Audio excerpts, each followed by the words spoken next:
we are going to the topic of chemistry in the science, which has unit chemical substances, nature and behavior. Chemical substances and nature and behavior. Chapter number 1 है इसमें chemical reactions and equations. अब इसमें हम सबसे पहले जानेंगे chemical reaction किसको कहते हैं. केमिकल रिएक्शन पहले भी पढ़ रखा है 9th क्लास में. रिएक्शन होता कैसे है, कौन कौन सी चीजें रिएक्शन में इन्वॉल्व होती हैं. एक रिएक्टेंट होता है, एक प्रोडक्ट बनता है उसका. ये चीजें बेसिक पढ़ रखा है, तो थोड़ा बेसिक से ही स्टार्ट करेंगे ताकि थोड़ा लिंक हो जाए 9th से और 10th का. यहाँ पे एक चीज लिखिए केमिकल चेंज. चेंज सबको पता है दो टाइप के होते हैं. कोई भी फिनोमिना जो होता है, कोई भी चेंज जो होता है नेचर में, वो दो टाइप का होता है. या फिजिकल चेंज होगा या केमिकल चेंज होगा. ये दोनों चेंज के बारे में अच्छे से पढ़ रखा है साइंस में. हमको यहाँ पे केमिकल चेंज के बारे में सही से समझना है. The change in which one or more new substances are form. ऐसा चेंज जिसमें एक या एक से ज्यादा सब्सटेंस बन जाए, मतलब ऐसा बदलाव जिसमें एक या एक से ज्यादा नए प्रोडक्ट बन जाए, नई चीजें बन जाए, उसको क्या कहते हैं, केमिकल चेंज. एग्जाम्पल है कुकिंग ऑफ फूड. खाना रॉ जो सब्जियां होती हैं, जो कच्ची सब्जियां होती हैं, वो उसका टेस्ट, उसका कलर और उसका वेट खाना पकाने से पहले कुछ और होता है, खाना पकाने के बाद कुछ और हो जाता है. ठीक, वो नया प्रोडक्ट बन जाती है खाना बनने के बाद. तो ये एक केमिकल चेंज है. ठीक. Rusting of iron. लोहे में जो जंग लगता है, लोहा जो खराब होता है, वो रस्टिंग उसको कहते हैं. तो रस्टिंग भी एक केमिकल चेंज है. क्यों? क्योंकि आयरन पहले सॉलिड फॉर्म में रहेगा, उसके बाद हैवी होगा, उसके जब केमिकल चेंज होगा, जब उस पर जंग लगेगा तो उसकी रस्टिंग होगी, तो उसमें क्या हो जाएगा, ऑक्सीडेशन हो जाएगा. ऑक्सीडेशन होने की वजह से क्या होगा, आयरन कुछ ना कुछ खराब होने लगेगा, उसके ऊपर की लेयर निकलने लगेगी, तो जो प्रोडक्ट बनेगा पहले के कंपेयर में वो हल्का हो जाएगा. तो इसका मतलब वो भी नया प्रोडक्ट बन गया. पहले आयरन था तो आयरन ऑक्साइड बन गया. ये भी एक राइपनिंग ऑफ फ्रूट्स. जो फल का पकना होता है, जो कच्चा फल होता है वो कुछ और दिखता है, जब पक जाता है तो फिर वो कुछ और हो जाता है. दोनों में डिफरेंस है, बहुत ज्यादा डिफरेंस है. हर एक लिहाज से दोनों में डिफरेंस रहता है, ये हमको पता है. तो ये भी एक क्या है, केमिकल चेंज. अब केमिकल चेंज की कुछ इंडिकेशंस रहते हैं कि क्या होता है केमिकल चेंज में. सबसे पहला है न्यू सब्सटेंस फॉर्म. ये तीनों एग्जांपल लेकर के देखो. नए सब्सटेंस तीनों में बन रहे हैं, नई चीज बन रही है तीनों में. ठीक है. इरिवर्सिबल. इरिवर्सिबल का मतलब होता है ऐसा प्रोसेस जो एक बार हो जाए फिर वापस ना हो. ठीक. जैसे हम, एक होता है रिवर्सिबल प्रोसेस, एक होता है इरिवर्सिबल. ये भी पहले से डिफाइन हो चुका है, बात पढ़ चुका है. रिवर्सिबल होता है जैसे हम रबर बैंड को खींचें, तो रबर बैंड को खींचने के बाद वो फिर वो अपनी, अगर हम छोड़ दें तो वो अपनी जगह पे आ जाता है. तो ऐसा प्रोसेस क्या होता है, वो रिवर्सिबल होता है. ठीक. कोई भी रबर की स्टिक हो, छड़ी हो रबर की, उसको ऐसे बेंड करें और उसको छोड़ दें तो फिर अपनी जगह पे वापस चली जाएगी. या स्प्रिंग का एग्जांपल लो. स्प्रिंग को कंप्रेस करें, उसको दबाएं और फिर उसको छोड़ दें तो स्प्रिंग क्या है, अपनी पोजीशन पे वापस चली जाएगी. तो ये ऐसा चेंज क्या होता है, या ऐसा प्रोसेस क्या होता है, रिवर्सिबल प्रोसेस. इरिवर्सिबल का मतलब होता है कि ऐसा प्रोसेस जो फिर वापस लौट करके ना आए. खाना पक गया तो फिर वो सब्जी फिर वापस बन करके वापस हमारे पास नहीं आ सकती. लोहे में जंग लग गया तो वही लोहा हमको फिर से नहीं मिल सकता जिस लोहे में जंग लगा था पहले से. इसी तरह फल अगर पक गया तो फिर से हम उसको कच्चा करना चाहें तो वो कच्चा नहीं होगा. ठीक. ये होता है इरिवर्सिबिलिटी. परमानेंट चेंज, यानी ये ऐसा चेंज जो एक बार हो जाए तो वो हो गया, फिर उसमें वही है, इरिवर्सिबल है, इसलिए वो परमानेंट चेंज है. कि हो गया तो परमानेंट हो गया. There is a change in mass during reaction. अब इसके मास में चेंज आ जाता है, रिएक्शन के वक्त मास में चेंज आ जाता है. कुकिंग ऑफ फूड मतलब सब्जी पका रहे हैं, सब्जी का वेट करो कुछ और थी, वो बाद में पकने के बाद कुछ और वेट हो गया. इसके बाद रस्टिंग ऑफ आयरन. लोहा जो है वो रस्टिंग से पहले उसका वेट ज़्यादा होता है, जब रस्टिंग हो जाती है तब फिर उसको वेट मास उसका निकालो तो वो कम हो जाएगा, क्योंकि उसके पार्टिकल्स, इसके जितने भी मॉलिक्यूल्स हैं वो झड़ जाएंगे, निकल जाते हैं ऑक्सीडेशन की वजह से। राइपनिंग ऑफ फ्रूट में भी क्या होता है कि जो कच्चा फल होता है उसका वेट थोड़ा ज़्यादा होता है, उसमें थोड़ा पानी या इस तरह की चीज़ें ज़्यादा होती हैं। उसके बाद जब फल पक जाता है तो उसमें बहुत सारे चेंजेस आ जाते हैं, तो हम कह सकते हैं कि उसका भी मास पहले के कंपेयर में कुछ चेंज हुआ है, या बढ़ भी जाता है या घट जाता है, चेंजिंग आ जाती है। Last point, this chemical change are also known as chemical reaction. इसी केमिकल चेंज को क्या हम कह देते हैं? Chemical reaction.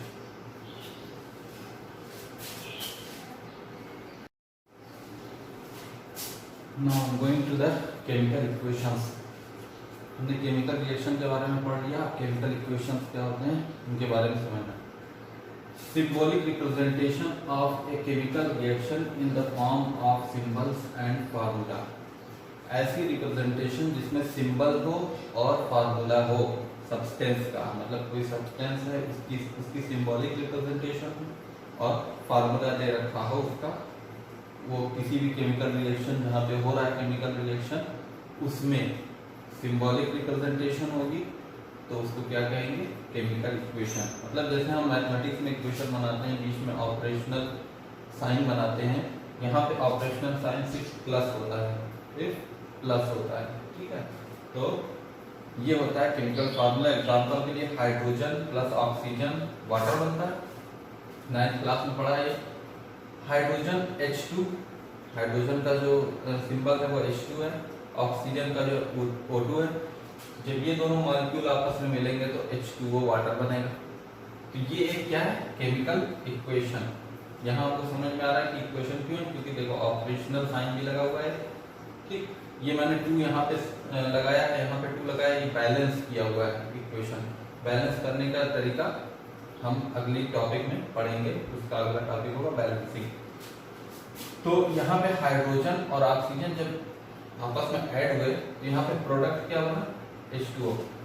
एक चीज और होती है केमिकल इक्वेशन में, जो लेफ्ट साइड वाला पार्ट होता है, जहाँ दो सब्सटेंस या आपस में ऐड होते हैं या रिएक्ट करते हैं, तो वो पार्ट क्या कहलाता है? रिएक्टेंट। रिएक्टेंट का पार्ट कहलाता है।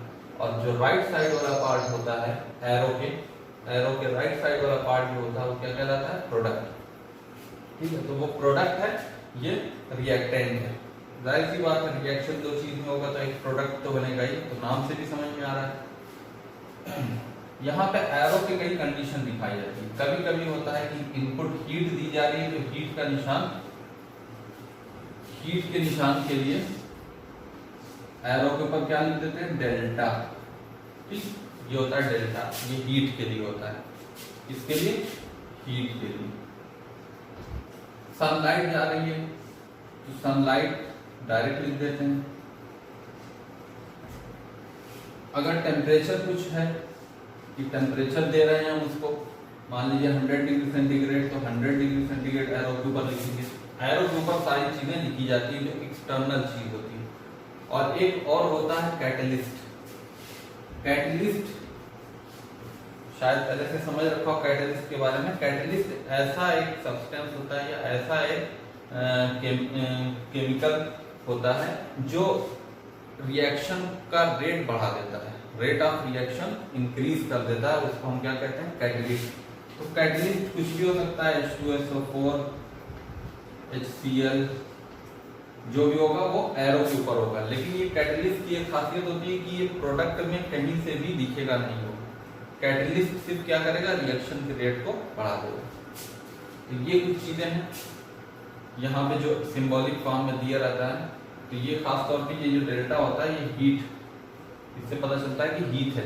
और हीट एक्सोथर्मिक रिएक्शन में एक आता है, उसमें हीट जनरेट होती है।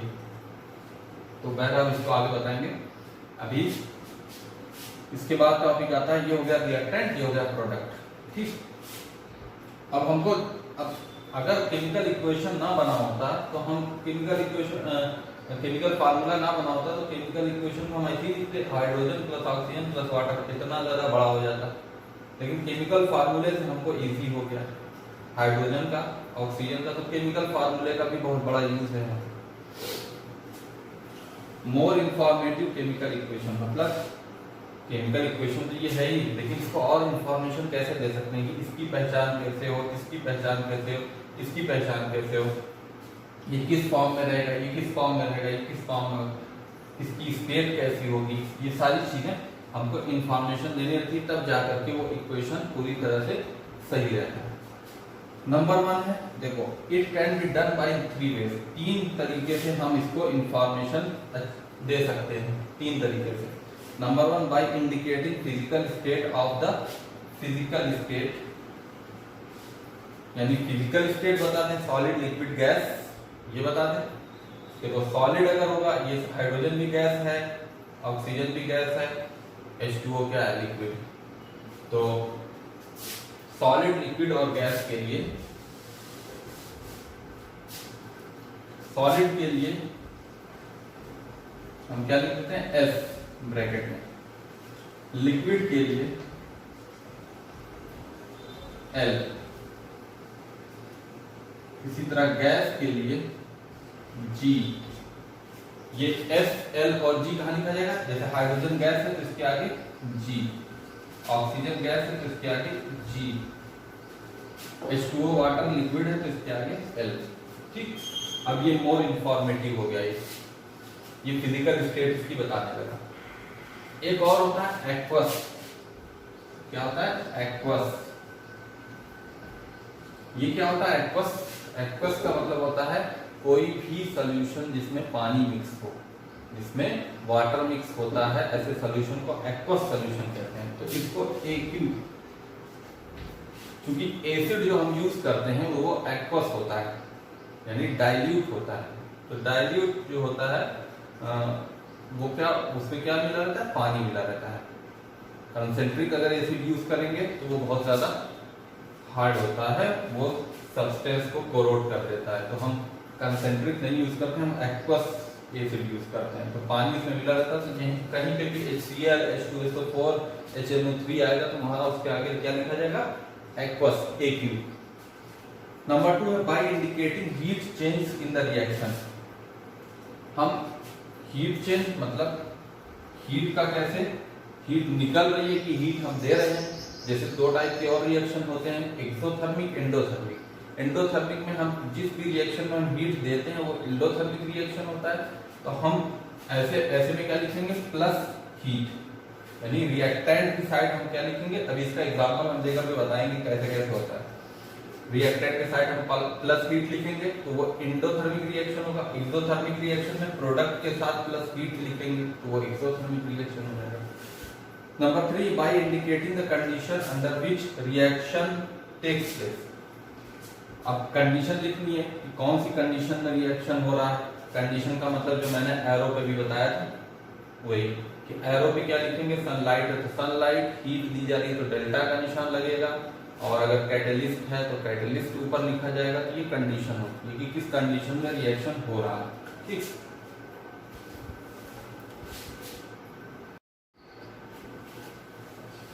Now going to the topic of more informative chemical equation. Number 1 मैंने बताया था इंडिकेशन ऑफ फिजिकल स्टेट, उसकी फिजिकल स्टेट बता दो। सॉलिड है, लिक्विड है, गैस है, एक्वस है। देखो जिंक और हाइड्रोजन सल्फ्यूरिक एसिड का हमने रिएक्शन करा है। ये सल्फ्यूरिक एसिड है, हाइड्रोजन सल्फेट। सल्फ्यूरिक एसिड का और जिंक से हमने रिएक्शन कराया तो जिंक सल्फेट और हाइड्रोजन गैस निकली। ये चीज बना, ये रिएक्टेंट है, वो प्रोडक्ट है। जिंक को हमने फिजिकल स्टेट से लिखा है सॉलिड, क्योंकि जिंक एक मेटल है और सॉलिड फॉर्म में होता है। प्लस ये सल्फ्यूरिक एसिड जो है हमने बताया था एसिड किस फॉर्म में होता है, एक्वस के फॉर्म में होता है। ये एक्वस होता है, इसमें पानी मिला होता है। ये जब दोनों रिएक्शन किए तो इन्होंने बना दिया जिंक सल्फेट। अब जिंक सल्फेट, ये सल्फेट एक आयन है और ये भी पानी में इसका ही वाटर ये ले लेता है यहाँ पे, तो ये भी एक्वस सोल्यूशन ही में रहता है zinc sulphate. Plus hydrogen gas, hydrogen तो गैस है, वो तो गैस निकल जाएगी। अच्छा, कभी कभी एरो भी दिखा देते हैं यहाँ पे, ये अपसाइड एरो। अपसाइड एरो का मतलब होता है कि या प्रोडक्ट में ही होगा ये अपसाइड एरो, ऊपर की तरफ का एरो प्रोडक्ट में ही हमेशा होगा, और वो किसके साथ होगा? हमेशा गैस के साथ। जब गैस रिलीज होती है तो वो उसका सिंबल है कि ये गैस रिलीज कर रहा है, तो ये अपसाइड एरो दिखाया जाता है गैस के फॉर्म में, लेकिन वो हमेशा याद रखना प्रोडक्ट में ही होगा। सेकंड था टू इंडिकेट हीट चेंज। दूसरी चीज क्या है? अगर हीट चेंज हो रही है तो उसको हम दर्शाएंगे, तब इंफॉर्मेशन हमको मिलेगी केमिकल इक्वेशन। तो इसमें दो चीज आती है, हीट के फॉर्म में जब इक्वेशन होता है तो एक्सोथर्मिक और एंडोथर्मिक, दो इक्वेशन, दो केमिकल रिएक्शन होते हैं। In exothermic reaction in which heat is produced, ऐसा रिएक्शन जिसमें हीट क्या होती है? जनरेट होती है, रिएक्शन के बाद हीट निकलती है, उसको क्या कहते हैं? Exothermic reaction. एक्सो से एग्जिट करना, थर्मिक क्या है? हीट। थर्म को क्या कहेंगे? हीट। एक्सो से एग्जिट करना यानी हीट एग्जिट कर रही है, तो इस नाम से ही पहचान में आता है कि हीट बाहर की तरफ निकलेगी। तो यहाँ पे कार्बन जब भी ऑक्सीजन की प्रेजेंस में बर्न करता है, या कार्बन और ऑक्सीजन का रिएक्शन होता है केमिकल रिएक्शन, तो कार्बन डाइऑक्साइड गैस बनती है। इसका एग्जांपल है कार्बन मतलब कोल। कोल को जैसे ही जलाते हैं हम, जलाने का मतलब ये है कि ऑक्सीजन की प्रेजेंस में अगर उसको मिला उतना इग्निशन टेम्परेचर अगर उसको मिला तो ऑटोमेटिक बर्न कर जाएगा कोल। इग्निशन टेम्परेचर तो होता ही है कि जिस टेम्परेचर पे कोई भी सब्सटेंस बर्न कर जाता है उसको इग्निशन टेम्परेचर कहते हैं। तो कार्बन का भी इग्निशन टेम्परेचर होता है, हम हीट नहीं दे रहे हैं, उसके इग्निशन टेम्परेचर पे ऑक्सीजन की प्रेजेंस में उसकी बर्निंग होने लगेगी। तो कार्बन डाइऑक्साइड और बहुत अमाउंट ऑफ हीट जनरेट होगी, बहुत ज्यादा हीट जनरेट होगी। ठीक, तो ऐसे रिएक्शन को क्या कहते हैं? Exothermic reaction. यहाँ पे हीट भी लिख सकते हैं, एनर्जी भी लिख सकते हैं, क्योंकि heat is a form of energy, या एनर्जी हीट दोनों इंटरकन्वर्टेबल है कोई भी form. Respiration is an example of exothermic reaction. Respiration जो हमारा पूरा ब्रीदिंग सिस्टम है, ये जो रिएक्शन इसके अंदर में होता है वो भी एक्सोथर्मिक रिएक्शन है। जो हमारे बॉडी में ग्लूकोज, सेल में ग्लूकोज जो बर्न करता है ऑक्सीजन की प्रेजेंस में, तो कार्बन डाइऑक्साइड गैस जनरेट होती है, तो वहां पे भी लॉट ऑफ एनर्जी जनरेट होती है जो हमारी बॉडी को मिलती है। ठीक, तो वो लॉट ऑफ एनर्जी जो जनरेट होती है तो बाद में जनरेट होती है। इस वजह से हम इसको रेस्पिरेशन को हमेशा याद रखना, रेस्पिरेशन जो होता है वो एक्सोथर्मिक रिएक्शन होता है। इसको इस तरह से C6H12O6, ये क्या है? ग्लूकोज। ये ग्लूकोज का फार्मूला है C6H12O6। एक्वस सोल्यूशन होगा क्योंकि फिर भी बॉडी में वाटर होता है, प्लस ऑक्सीजन जो बाहर से हम अपनी ब्रीदिंग सिस्टम से ऑक्सीजन ले रहे हैं, वो जैसे ही इससे रिएक्ट करेगा वो क्या बना जाएगा? कार्बन डाइऑक्साइड CO2 जो कि गैस के फॉर्म होगा, प्लस H2O वाटर होगा, बॉडी में वाटर मिल जाता है, प्लस एनर्जी। यही एनर्जी हमारी बॉडी को चलने फिरने में मदद करती है। तो रेस्पिरेशन भी कौन सा प्रोसेस हुआ? एक्सोथर्मिक प्रोसेस हुआ, यानी ग्लूकोज का सीधे सीधे एनर्जी में कन्वर्जन हो गया। सेकंड है एंडोथर्मिक रिएक्शन। एंडो का मतलब, एंड का मतलब इन कर जाना, अंदर की तरफ चले जाना, इस तरह से समझ सकते हैं। थर्मिक मतलब हीट, हीट का अंदर जाना यानी हीट को इनपुट कराना। Reaction in which heat is absorb, ऐसा रिएक्शन जिसमें हीट एब्जॉर्ब की जाती है, हीट को लिया जाता है, हीट सोख की जाती है, उसको क्या कहते हैं? Endothermic reaction. एक एग्जांपल है नाइट्रोजन और ऑक्सीजन गैस जब आपस में रिएक्ट करती हैं तो वो आपस में बिना हीट दिए रिएक्ट ही नहीं करते, उनका रिएक्शन जल्दी नहीं होता जब तक कि हीट नहीं होगी। ठीक, तो हीट जैसे ही मिलती है उनको, उनका रिएक्शन तेजी से होता है, तो वहां पे नाइट्रोजन मोनोऑक्साइड गैस बन जाती है। तो ये एक एग्जांपल है एंडोथर्मिक रिएक्शन का। दूसरा एक बहुत बड़ी चीज पूछी जाती है, ऐसे कहा जाता है photosynthesis and electrolysis of water is an endothermic reaction. ये दोनों एंडोथर्मिक रिएक्शन है। फोटोसिंथेसिस पहले से पढ़ रखा है कि प्लांट्स में होता है ये फोटोसिंथेसिस, सनलाइट की प्रेजेंस में होता है, कार्बन डाइऑक्साइड गैस जनरेट होती है, तो उसमें भी क्या होता है कि सनलाइट जो है वो हीट इनपुट करा रही है, जिसकी वजह से पौधे अपना खाना बना रहे हैं, वो अपना प्रोडक्ट बना रहे हैं, कार्बन डाइऑक्साइड गैस जनरेट कर रहे हैं। तो फोटोसिंथेसिस में क्या होगा? हीट इनपुट हुआ, हीट दिया जा रहा है सनलाइट के जरिए। इलेक्ट्रोलिसिस ऑफ वाटर में भी हीट इनपुट दिया जाता है। कैसे? हीट नहीं कह सकते, एनर्जी को करते हैं, एनर्जी को इनपुट कराते हैं। हमने कहा कि हीट को या एनर्जी को बात की। इलेक्ट्रोलिसिस ऑफ वाटर का मतलब होता है कि पानी को उसके हाइड्रोजन और ऑक्सीजन कंपोनेंट में तोड़ देना। अब वो कैसे होता है? इलेक्ट्रिसिटी सप्लाई करने से। जैसे ही हम इलेक्ट्रिकल एनर्जी पानी में सप्लाई करते हैं, ये पहले से भी पढ़ रखा है इलेक्ट्रोलिसिस ऑफ वाटर। तो उसमें क्या होता है कि कंपोनेंट में टूट जाता है वाटर, हाइड्रोजन और ऑक्सीजन दोनों पार्ट अलग अलग हो जाते हैं, तो हमको हाइड्रोजन गैस और ऑक्सीजन गैस मिल जाती है। तो वहां से हम हाइड्रोजन और ऑक्सीजन गेन कर लेते हैं। तो इलेक्ट्रोलिसिस ऑफ वाटर में क्या है, हमको एनर्जी देनी पड़ेगी, कौन सी, इलेक्ट्रिकल एनर्जी देनी पड़ेगी। तो एनर्जी दो या हीट दो, एनर्जी का कोई भी फॉर्म दो, अगर इनपुट करा रहा तो वो इंडोथर्मिक है, एनर्जी बाहर निकल रही है, एग्जिट कर रही है, तो वो एक्सोथर्मिक है। ठीक,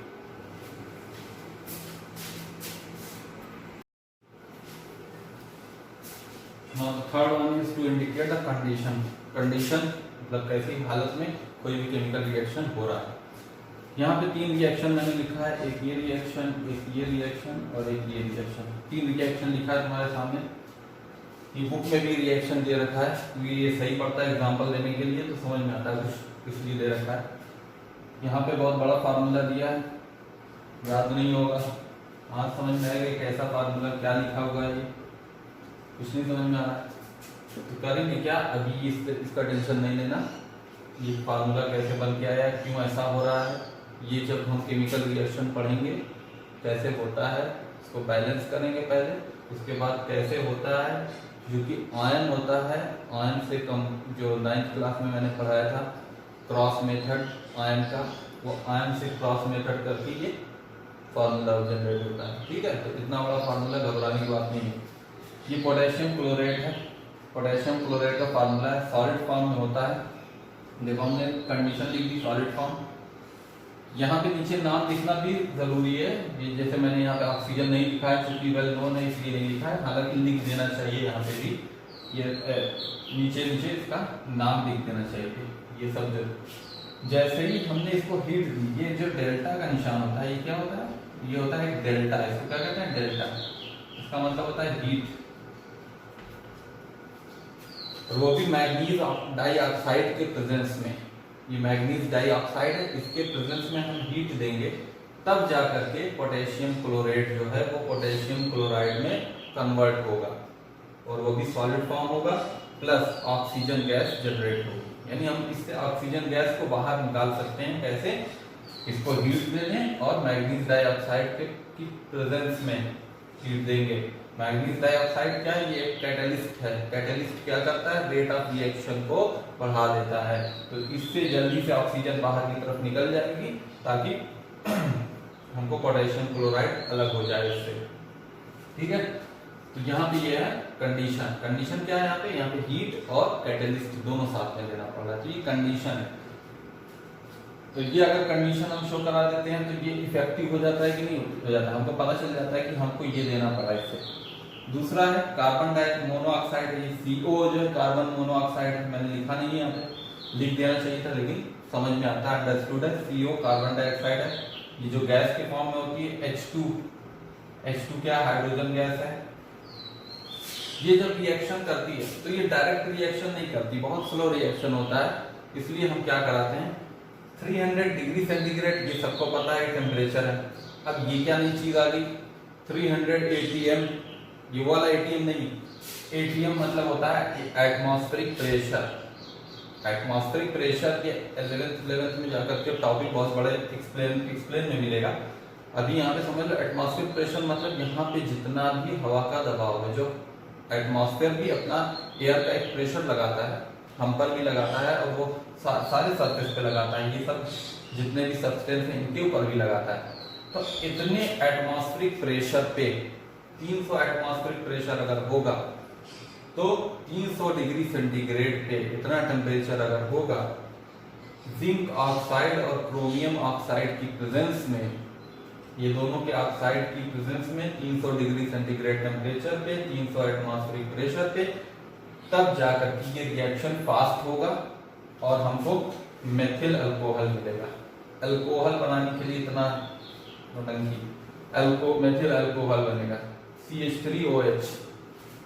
ये कार्बन एंड इस कंपाउंड जब आएगा चैप्टर तो उसमें अच्छे से समझ में आएगा कि मेथिल अल्कोहल, एथिल अल्कोहल, ये अल्कोहल कैसे बनता है। ये लिक्विफाई रहेगा, लिक्विड फॉर्म में रहेगा, अल्कोहल होता है लिक्विड फॉर्म में। तो इतना सब चीजें इसमें, ये दोनों क्या है कैटेलिस्ट हैं, ये दोनों देखो कहीं नजर नहीं आ रहे इसमें, ना क्रोमियम ना जिंक, ये सिर्फ क्या करते हैं, रिएक्शन को बढ़ा देते हैं rate.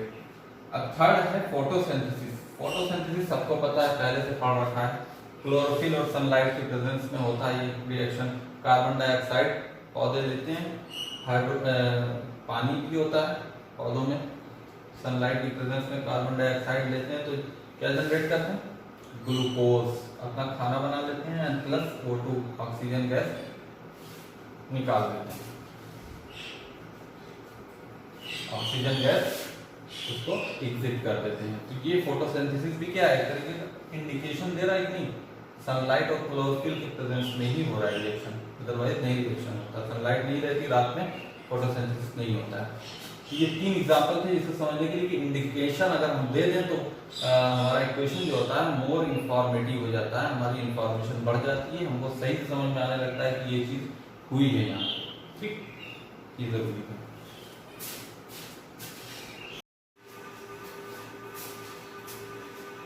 Now I am explaining about the characteristic of chemical reaction। मतलब केमिकल रिएक्शन की कौन सी खासियत है, क्या क्या होता है इसमें, किस वजह से पता चलता है कि केमिकल रिएक्शन हो रहा है। तो यहाँ पे नंबर 1 है evolution of gas. Gas generate होगी कैसे, जैसे हमने अभी रिएक्शन कराया था जिंक का और सल्फ्यूरिक एसिड का, तो ये दोनों जब रिएक्ट कर रहे थे तो जिंक सल्फेट और हाइड्रोजन गैस जनरेट हो रही थी, तो वहाँ पे गैस इवोल्यूट होती है, तो पता चलता है कि केमिकल रिएक्शन हो रहा है। तो ये खासियत है कि हम सॉलिड और किसी भी सॉल्यूशन से गैस में उसको कन्वर्ट कर सकते हैं। यानी केमिकल रिएक्शन ये बताता है कि कोई भी फेज हो उस फेज को हम चेंज कर सकते हैं। सेकंड है प्रेसिपिटेशन। प्रेसिपिटेशन को हम शॉर्ट में पीपीटी भी लिखते हैं, पीपीटी, प्रेसिपिटेट। पीपीटी, प्रेसिपिटेट एक सॉलिड प्रोडक्ट होता है, मतलब जैसे चाक और पानी में मिक्स करो चाक, तो चाक नीचे की तरफ बैठ जाएगी ना, तो चाक जो सॉलिड फॉर्म में बैठा हुआ है सॉल्यूशन में, उसको क्या कह देंगे उतने टाइम पे, प्रेसिपिटेट। अब precipitate is a separate solid product from the solution. Solution में क्या हो जाता है, सेपरेट सॉलिड प्रोडक्ट, यानी वो अलग से बैठा रहता है, उसको हम कहते हैं प्रेसिपिटेट। जैसे कैल्शियम हाइड्रोक्साइड। कैल्शियम हाइड्रोक्साइड चूने का पानी जो होता है, उसका रिएक्शन हमने कार्बन डाइऑक्साइड से किया, कार्बन डाइऑक्साइड से पास की, तो उससे रिएक्शन होने पे कैल्शियम कार्बोनेट बना। कैल्शियम कार्बोनेट क्या है, चाक। व्हाइट पीपीटी, देखो प्रेसिपिटेट है ना, सॉलिड के फॉर्म में है ना, तो कार्बन डाइऑक्साइड क्या की, इसका वाटर जो है उससे एब्जॉर्ब कर ली, निकाल दी बाहर की तरफ, और वाटर ये अलग हो गया यहाँ पे। तो वाटर जैसे ही निकला तो इससे कैल्शियम कार्बोनेट बचा व्हाइट पीपीटी के फॉर्म में, व्हाइट सफेद कलर के प्रेसिपिटेट के फॉर्म में, जो कि सॉल्यूशन में था, इसी वाटर के साथ नीचे की तरफ बैठ गया। तो प्रेसिपिटेशन भी एक खासियत है रिएक्शन कि हम सिर्फ गैसियस फॉर्म में नहीं, सॉलिड फॉर्म में भी प्रोडक्ट को पा सकते हैं और अलग से देख सकते हैं उसको, तो ये भी कैरेक्टरिस्टिक है। थर्ड है कलर चेंज। कलर भी चेंज करता है, अगर कलर चेंज हो रहा है तो भी हम कहेंगे केमिकल रिएक्शन हो रहा है। कैसे, यहाँ पे मैंने केमिकल फार्मूला नहीं लिखा क्योंकि सिट्रिक एसिड है जो लेमन में होता है। अब सिट्रिक एसिड कई टाइप का एसिड होता है, इसका एक फार्मूला डेफिनेट लिखना पॉसिबल नहीं है, तो मैंने सिर्फ वर्डिंग्स में लिख दिया इसको। सिट्रिक एसिड लेमन का होता है। अगर लेमन की बूंद को पर्पल कलर का होता है, पोटेशियम परमैंगनेट K2MnO4। KMnO4 जो होता है वो पर्पल कलर का होता है, हल्का बैंगनी कलर का होता है। पोटेशियम परमैंगनेट KMnO4 उसको कहते हैं। उसमें अगर लेमन की ड्रॉप डाली जाए, लेमन को निचोड़ दिया जाए उसके, उसमें क्रिस्टल फॉर्म में होता है, तो वो इसका सोल्यूशन जो होगा पानी में मिला दो तो सोल्यूशन बन जाएगा पर्पल कलर का। तो उसमें अगर थोड़ा सा इसको डालते हैं लेमन ड्रॉप को, तो वो पोटेशियम परमैंगनेट किसमें चेंज, उसका कलर उड़ जाएगा, कलर उसका गायब हो जाएगा। ये भी एक खासियत है कि हमने हल्का सा लेमन ड्रॉप, लेमन की कुछ बूंदें उसमें डाली तो पर्पल कलर से वो कलरलेस हो गया। तो मैंने ऐसे एरो लिखा है, तुम लोग सीधे सामने एरो करके सामने लिखना उसको, क्योंकि बोर्ड में जगह नहीं थी इसलिए ऐसे लिखा है। सेम कॉपी मत कर लेना। यहाँ पे कलर से कलरलेस हो गया ये भी एक खासियत है कि कलर चेंज कर देता है रिएक्शन। चौथा क्या है, टेम्परेचर चेंज। टेम्परेचर चेंज मतलब एक्सोथर्मिक एंडोथर्मिक रिएक्शन। हीट देनी पड़ती है तो भी टेम्परेचर चेंज होता है, हीट निकलती है तो भी टेम्परेचर चेंज होता है। जैसे क्विकलाइन, क्विकलाइन क्या है? Calcium oxide. कैल्शियम ऑक्साइड क्या होता है? चूना होता है, ठीक है। चूने में जैसे ही हम पानी को डालते हैं, देखा ही होगा घरों में जब चूना होता है तो उसमें जैसे ही पानी को डालते हैं तो उसमें से बहुत तेजी से हीट जनरेट होने लगती है, ठीक है। और ये कैल्शियम हाइड्रोक्साइड स्लैग लाइन, मतलब पानी के अंदर ही कैल्शियम हाइड्रोक्साइड मिल जाता है, पानी के साथ चूना मिल जाता है तो वो कैल्शियम हाइड्रोक्साइड बना लेता है और हीट जनरेट होने लगती है। तो कहाँ तो हीट थी नहीं यहाँ पे, ये हीट जनरेशन होने लगा, जबकि कहीं से हीट की कोई पॉसिबिलिटी थी नहीं। तो क्या हुआ कि हीट जनरेशन यहाँ से होने की वजह से, मतलब पहले तो हीट नहीं थी, फिर बाद में हीट जनरेट हो गई तो अब टेम्परेचर चेंज हो जाता है। टेम्परेचर चेंज भी एक खासियत है केमिकल रिएक्शन की। फिर उसके बाद है स्टेट चेंज। स्टेट चेंज का मतलब होता है कि उसकी फिजिकल स्टेट या उसकी जो शक्ल है वो बदल जाती है, फिजिकल स्ट्रक्चर उसकी बदल जाती है, उसको कहते हैं स्टेट चेंज। तो बर्निंग वैक्स एक बहुत सिंपल सा एग्जांपल जो हमने घरों में देखते हैं। Burning wax change into water and carbon dioxide. जो मोमबत्ती जलती है वो जलते जलते क्या करती है? अपनी फिजिकल स्टेट को चेंज कर लेती है। पहले तो सॉलिड होती है, वैक्स क्या होती है? सॉलिड होती है। सॉलिड से क्या हो जाती है? वो वाटर, नीचे की तरफ वाटर आने लगता है उसका। कहोगे वाटर में तो वैक्स भी रहती है, हाँ वो रहती है। वाटर में थोड़ी सी फॉर्म में वैक्स रहती है जो कि नीचे जम जाती है, वो थोड़ी सी रहती है क्योंकि वो मेल्ट होती है ना, लेकिन उसमें अमाउंट ऑफ वाटर रहता है, वाटर वेपर के फॉर्म में उड़ता भी रहता है। तो वाटर बनेगा और कार्बन डाइऑक्साइड गैस जनरेट होती है। तो यहाँ पे तो ये लिक्विड और ये गैसियस फॉर्म और ये वैक्स क्या है? Solid form. सॉलिड से लिक्विड और गैसियस फॉर्म में कन्वर्ट हो जाती है। तो ये भी एक केमिकल रिएक्शन की खासियत है, कैरेक्टरिस्टिक है। उसके बाद आगे हम पढ़ेंगे बैलेंसिंग।